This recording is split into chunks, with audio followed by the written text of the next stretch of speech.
Assalamu alaikum students. This is question number 1 of exercise 2.2, page number 34 from your additional mathematics book.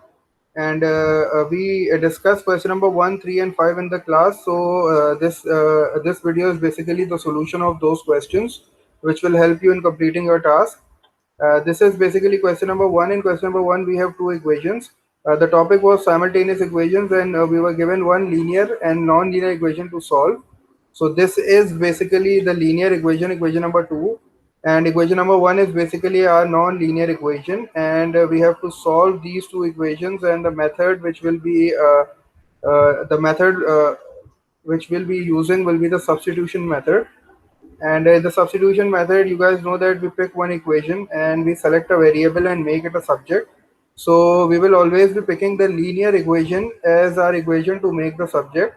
So equation number 2 is the linear equation. So we'll be picking equation number 2 and we'll be making y our subject. When we will make y our subject, this 2x will move on to the other side and it will become y is equals to 4 minus 2x. This is basically my equation number 3, and now I have the value of y. I will put this value of y in equation number 1. This is my equation number 1, and I have y square, so I have used a bracket, and the value of y is 4 minus 2x.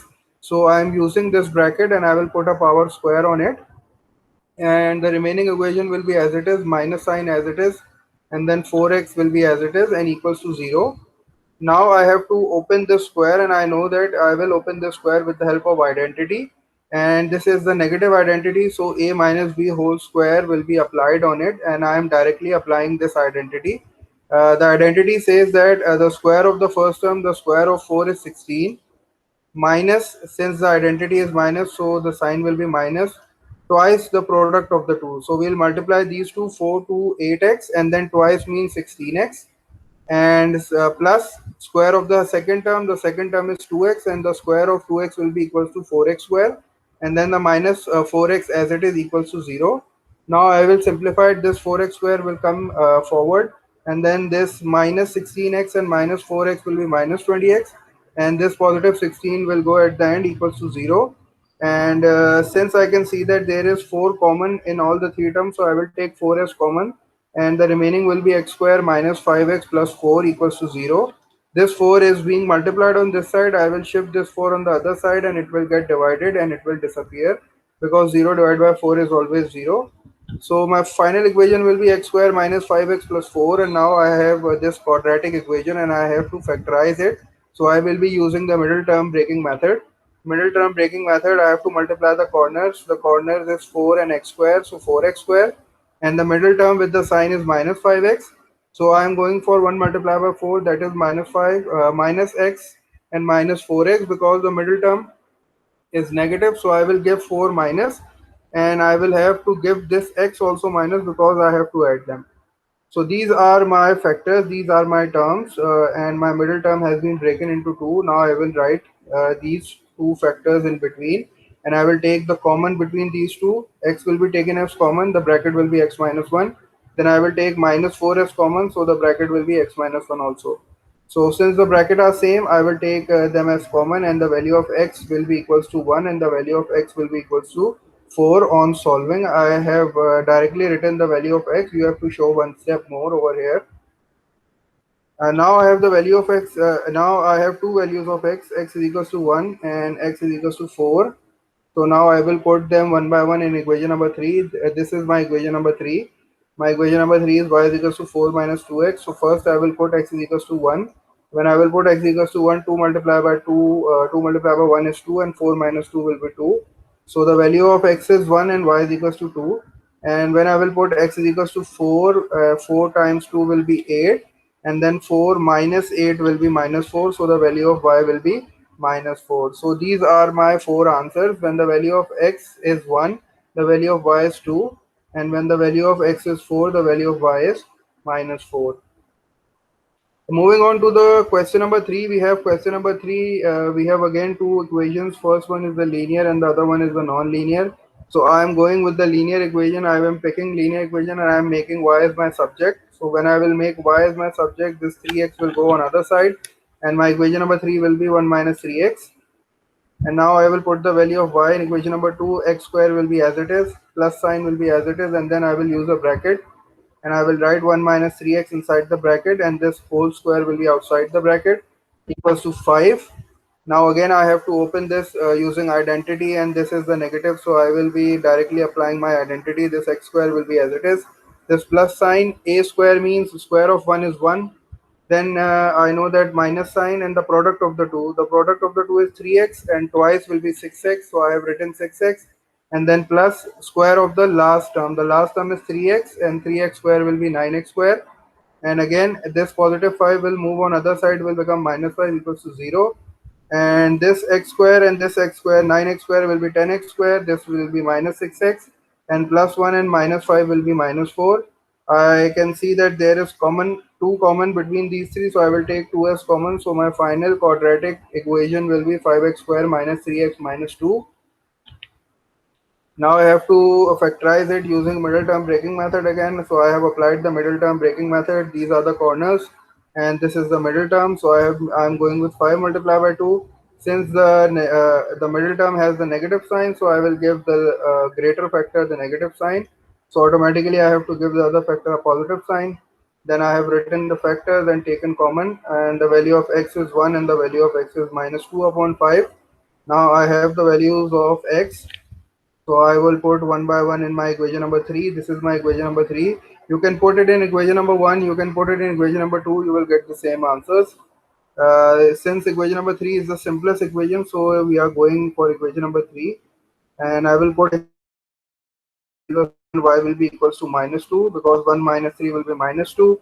And when will I put minus 2 upon 5 in place of x? This will become 1. This minus and this minus will become positive. And 2 multiplied by 3 will be 6, so 6 upon 5. And on taking LCM, I will get the value of y is 11 upon 5. So the two answers is when x is equals to 1, y is equals to minus 2, and when x is equals to minus 2 upon 5, y will be equals to 11 upon 5. The last question was question number 5, and I have not solved it completely. I am leaving this question for you. I am just giving you the starting. This is basically my question. We have two equations, equation number 1 and equation number 2. And equation number 1 is x plus y equals to 5, and this is my equation number 2. So I have transformed equation number 1 into equation number 3 by picking y as my subject. X will go on the other side, it will become 5 minus x, and then I have the value of y as 5 minus x, so I will put this value in place of y in equation number 2.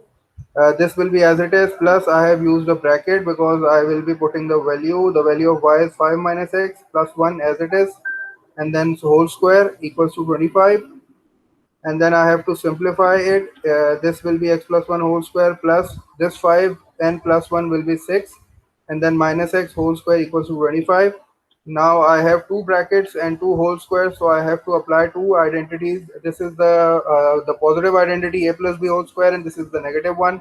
So I'm directly applying it. Square of the first term x square plus twice the product will be x, and twice the product will be 2x plus square of the last term plus 1 whole square is 1. Then since there is a positive sign, so I will not be requiring any bracket over here. I am directly solving it again.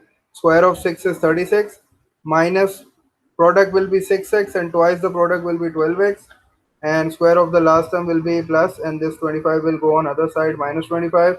And on simplifying, I will get I will take 2s common again, and this will be my final quadratic equation, and I will apply middle term breaking method to get the value of x and y. These are the two factors. The important thing is that I have two factors. The corners give me a product of 6x square, and the middle term is minus 5x. So I have two factors of 6, 1 multiplied by 6 and 2 multiplied by 3. And I know that there is a condition for picking the factors.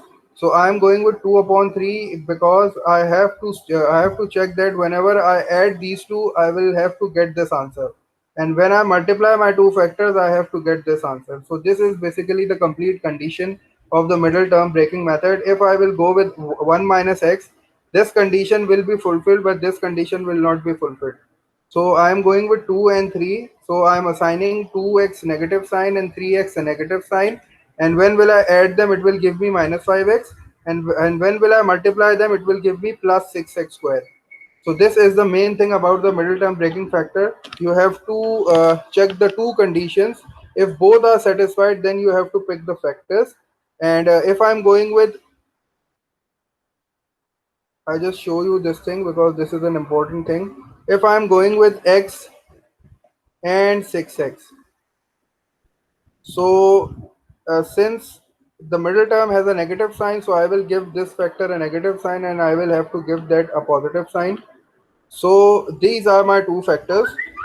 If I add them or subtract them, it will give me minus 5x. But when I will multiply these two, they will not give me positive 6x square. They will give me negative 6x square. So basically, these two are not fulfilling the two conditions. So these are not my factors. I am going with minus 2x and minus 3x. So this is the important point of this question. I hope you have understood it. Now I have written it as this, and now you have to complete the question by yourself. I hope these three questions are clear. This is a very important concept. That's why I have discussed it. And the topic is very easy. The working is the only thing which is a bit difficult. So, and you can overcome that difficulty by practicing. And I hope you have you will complete these three questions. And I hope that you will be attempting some more questions from exercise 2.2. And inshallah, we'll be discussing some more questions in our next class. Until then, you have to keep practicing. Take care. Allah Hafiz.